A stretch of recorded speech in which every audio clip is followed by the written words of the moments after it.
നമസ്കാരം. വട്ടിയൂർക്കാവിൽ ബി.ജെ.പിയുടെ വിജയം ഉറപ്പിച്ചു കഴിഞ്ഞിരിക്കുന്നു എന്നതിന്റെ തെളിവാണ് ഇപ്പോൾ പുറത്തേക്ക് വരുന്നത്. കാരണം അവിടുത്തെ കോൺഗ്രസിന്റെ സ്ഥാനാർത്ഥിയായ കെ മുരളീധരന് വലിയ രീതിയിലുള്ള പിന്തുണ സ്വന്തം പാർട്ടിക്കാർ പോലും നൽകുന്നില്ല എന്നതാണ് വസ്തുത.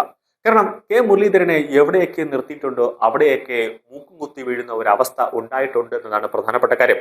ലോക്സഭാ തെരഞ്ഞെടുപ്പ് സമയത്ത് പോലും തൃശൂരിൽ കെ മുരളീധരനെ നിർത്തിയിട്ട് പോലും 8 നിലയിൽ മുരളീധരൻ പൊട്ടുന്ന ഒരവസ്ഥ നമ്മൾ കണ്ടതാണ്. അതേ മുരളീധരനെ വട്ടിയൂർക്കാവിൽ കൊണ്ട് നിർത്തിയിട്ടും വലിയ പ്രയോജനമൊന്നുമില്ല എന്നതാണ് വസ്തുത. കാരണം ഇത്രയും കാലം രാഷ്ട്രീയ ജീവിതത്തിൽ ഇത്രയും വർഷത്തോളം ഒരു രാഷ്ട്രീയ എക്സ്പീരിയൻസ് ഉള്ള അല്ലെങ്കിൽ രാഷ്ട്രീയത്തിൽ പരിജ്ഞാനമുള്ള കെ മുരളീധരന് ജനങ്ങൾക്ക് വേണ്ടി 1 രൂപയുടെ ഉപയോഗം പോലും ഇന്നേ വരെ ചെയ്തിട്ടില്ല എന്ന് ജനങ്ങൾ തന്നെ സമ്മതിക്കുന്നു. അപ്പോൾ എന്തിന് വീണ്ടും ഒരു പ്രയോജനവുമില്ലാത്ത ഒരു MLA ഒരു വ്യക്തിയെ വീണ്ടും നമ്മൾ ജയിപ്പിച്ച് എന്തിന് നിയമസഭയിലേക്ക് കൊണ്ടുപോയി 5 വർഷം ഇരുത്തണം എന്നാണ് വട്ടിയൂർക്കാവിലെ ജനങ്ങൾ ചോദിക്കുന്നത്. ഇതേ കാര്യം തന്നെയാണ് കോൺഗ്രസിലെ നേതാക്കളും പറയുന്നത്. നമുക്കറിയാം കോൺഗ്രസ് എന്ന രാഷ്ട്രീയ പ്രസ്ഥാനം അല്ലെങ്കിൽ രാഷ്ട്രീയ പാർട്ടി അനുദിനം തകർന്ന് തരിപ്പണമായിക്കൊണ്ടിരിക്കുന്നു. അവിടുന്ന് ഈ പെണ്ണുപിടി ഉൾപ്പെടെയുള്ള ചീത്ത പേരുകൾ ഓരോ ദിവസവും അവിടുത്തെ ഓരോ കോൺഗ്രസിലെ നേതാക്കന്മാരും കേട്ടുകൊണ്ടിരിക്കുന്നു. അങ്ങനെ മൊത്തത്തിൽ കോൺഗ്രസ് എന്ന പാർട്ടി ആർക്കും ഒരു കരിവേപ്പിലയുടെ പോലും വിലയില്ലാത്ത രീതിയിൽ അതപ്പതിച്ച് തകർന്നിരിക്കുന്നു എന്നതാണ് യാഥാർത്ഥ്യം. അവരിട്ടിരിക്കുന്ന ആ കതർ ഡ്രസ്സിന് പോലും ഇപ്പോൾ ഒരു വിലയില്ല, അല്ലെങ്കിൽ ആ ഒരു വില പോലും അവർ ഇപ്പോൾ കൽപ്പിക്കുന്നില്ല എന്നതാണ് ഓരോ ദിവസവും കോൺഗ്രസിനെ പറ്റിയുള്ള ജനങ്ങൾ തന്നെ പറയുന്നത്. അതുകൊണ്ട് തന്നെ നമ്മൾ എന്തിനാണ് വട്ടിയൂർക്കാവ് സ്ഥാനാർത്ഥിയായ കെ മുരളീധരനെ വിജയിപ്പിച്ച് വിടണം എന്ന് വട്ടിയൂർക്കാവിലെ ജനങ്ങൾ തന്നെ ചോദിക്കുന്നു. നമുക്കൊരു മാറ്റം ആവശ്യമാണ്. കാരണം ഇത്രയും കാലമായി കേരളം അല്ലെങ്കിൽ തിരുവനന്തപുരം ഒന്നും തന്നെ വികസിച്ചിട്ടില്ല, അല്ലെങ്കിൽ വട്ടിയൂർക്കാവ് ഒന്നും തന്നെ വികസിച്ചിട്ടില്ല.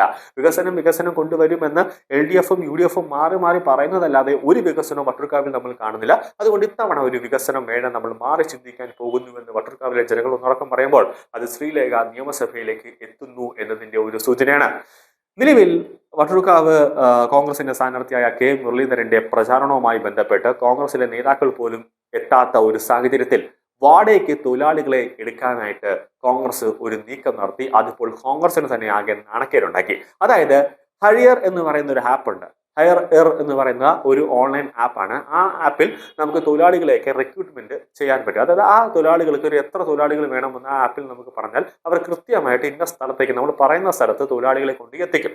ഇതിൽ ഇവർ കൊടുത്തിരിക്കുന്ന പേയ്മെന്റ് എന്ന് പറയുന്നത് 560 രൂപയും ഒരു പൊതി ബിരിയാണിയുമാണ് കോൺഗ്രസ് നേതാക്കൾ വാഗ്ദാനം ചെയ്തിരിക്കുന്നത്. ഇത് പുറത്തായതോടെ ആകെ നാണം കിട്ടും. അതായത് കോൺഗ്രസ് റാലിയിലേക്ക് പോലും പുറത്തുനിന്ന് പണം കൊടുത്ത ആളുകളെ എത്തിക്കേണ്ട ഒരു അവസ്ഥയിൽ അല്ലെങ്കിൽ ഒരു ഗതികേടിലേക്ക് കോൺഗ്രസ് മാറുമ്പോൾ അത് സ്വന്തം പാർട്ടിയിലെ നേതാക്കൾക്ക് പോലും കോൺഗ്രസിന് എന്ന ഒരു പ്രസ്ഥാനത്തെ വിശ്വാസമില്ല എന്നതിന്റെ ഒരു തെളിവിലേക്ക് കാര്യങ്ങൾ പോകുമ്പോൾ ജനങ്ങൾക്ക് പോലും കോൺഗ്രസിന് വേണ്ട എന്നതിൽ പോകുമ്പോൾ കേരളത്തിൽ കോൺഗ്രസ് തകർന്നുകൊണ്ടിരിക്കുന്നു.